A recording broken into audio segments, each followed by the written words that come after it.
Hey guys, Lord here, back again with another action figure review. Today we'll be taking a look at the Masters of the Universe Origins Turtles of Greyskull. Target exclusive OG show-ish. I mean, it is Target after all, right? Right? Doesn't that kind of sort of soften the blow? Just a little bit? Just a little bit?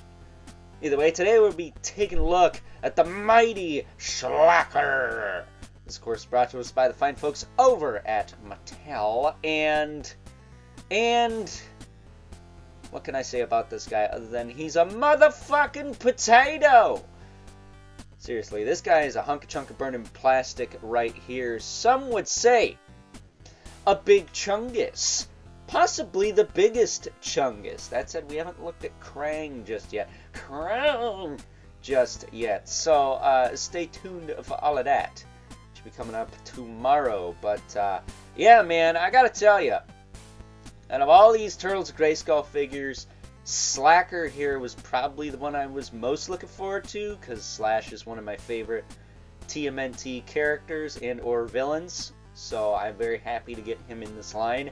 And I'm glad to say that what they did with this character, these characters, because he is a mashup with Faker, after all, translated very, very well. Some of these are a little goofy, not gonna lie. I mean, seriously, we just looked at Mouse Jaw yesterday, and, well, let's face it, he looks like he's fist fucking a mouser in the ass.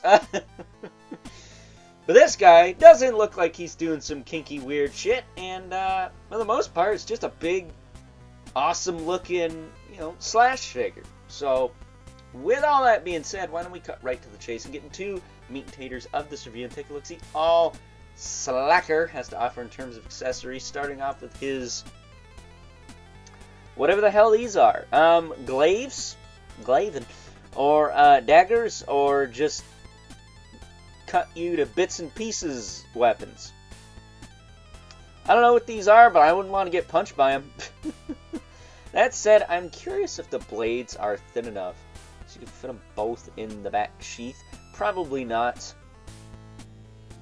because he does have the turtle shell kind of backpack thing going on, as you can see. And of course, you could put at least one of these back here. We could stick both of them back there. Oh. Well, ain't that something? You can put them both back there. Well, that's kind of nifty. Look at that. More effective than stupid Leonardo with his freaking swords. So you can kind of sort of wedge them back there. Not the best, but they do fit. I will say he's got a nice tight grip on those as well. I am not taking this freaking giant shell off. That was a pain in the ass to get in there. He also comes with this card. This backer card thing. Which I have not taken out of the bag, just like the Mouse Jaw one. There is a little paper for the, what you call it there. It's, tells you how to take the figure apart and whatnot. Used to seeing that with a lot of Origins figures, almost as much as the hockey puck display stands with all McFarlane Toys releases. So taking a closer look at Sla'Ker, you could see he's got the kind of pizza gears and stuff going on underneath the armor there, which is kind of fun. He's a lighter blue than usual. I think, well, I don't mind this as much as some folks. I think some more muted colors, at least the muted blue, would have looked a little better here, because he's very, very vibrant. And I know that's a thing with Motu, but the Slash isn't vibrant in color. He's very kind of dark, kind of muted. I think if they at least went that route with the blue and maybe the pink, if it's not muted, then he would have looked a little bit better, a little less cheesy, but it's a fucking Turtles of Greyskull figure. They all look cheesy.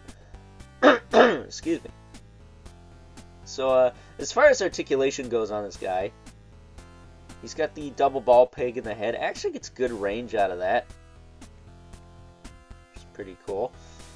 He does have the rotating bandana there. Banana? His head can look side to side and tilt. He's got this big shit-eating grin on his face, and then he's got a scar with some mechanical bits showing, and they didn't paint it, which, I hate to say it, but that's some McFarlane Toys bullshit right there. But, you know, if you tape this all off, you could probably get in there with a silver marker and do it yourself. I don't think that's really warrant, you know, causing a riot or anything like that. As far as the shoulders go, they move forward and back. They move out pretty far, all things considered. They do have a swivel in the elbow there, as well as a hinge. It's got a swivel in the wrist, with his little toidle claws there, which do make the sword glaive dagger things a little tricky to get in there, but they do go in. They do go in. He's got a swivel in the waist. His hips will kick forward and back a little bit there. He'll kick out, back down. He does have a swivel in the knee. Single joint at the knee. He's got a boot swivel. I will tell you, his boots are a little funky.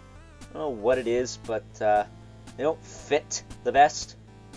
But that seems to be a thing with most of them. I filed down a little bit of mold degradation on the flat part of the, what do you call that, calf there. And they fit a little better, but still not great. That said, he does have a ankle hinge with a rocker. He has big turtle feet. So, no trouble standing this guy whatsoever. And he looks pretty badass. I'm not gonna lie. I think they did a great job with him. I like the shell on the back. Kind of reminds me of Ultimate Humongosaur from Ben 10 Ultimate Alien. As random of a reference as that is. But I guess before we move along to some size comparisons, so I can show you how much of a fucking monster this guy is. Shout out to my good buddy Evil Villain and what should we call her? Miss Villain? His lady friend with benefits for hooking this guy up, because well, I was able to snag him the Krang from my not so local Walmart, but not so not local that it takes like a half hour to get to it, give or take traffic. But I traded him Krang for this guy. He traded me this guy for Krang. We square, like SpongeBob SquarePants. So suck on that, bitches. So that being said, before I dig myself a deeper ditch than I already have, it is time now that we move right along. Take a look. Some size comparisons. First up, here is good old Sla'Ker alongside the previous Target exclusive offering from his Turtles of Greyskull line, little teeny tiny bitch boy Mouse Jaw. Yeah. Who I'd like to reiterate, I do not think he came with a blue blast effect. That's my dumbass eyes playing tricks on me again. I think it was orange, kind of like flames and whatnot. So yeah, apologies for that. That's false information or fake news, whatever you want to call it. And we don't promote that type of bullshit here. That said, we also got little teeny tiny bitch boy Leonardo as well. Just so you can see how much bigger good old Sla'Ker is compared to the average Masters of the Universe Origins figure. In case you didn't believe me when I said he was an oversized fucking meatball in the beginning of the video. So, these two out of the way. Is it meatball or potato?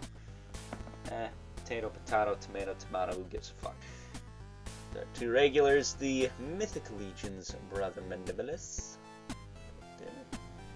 And the infamous Eleven Spawn.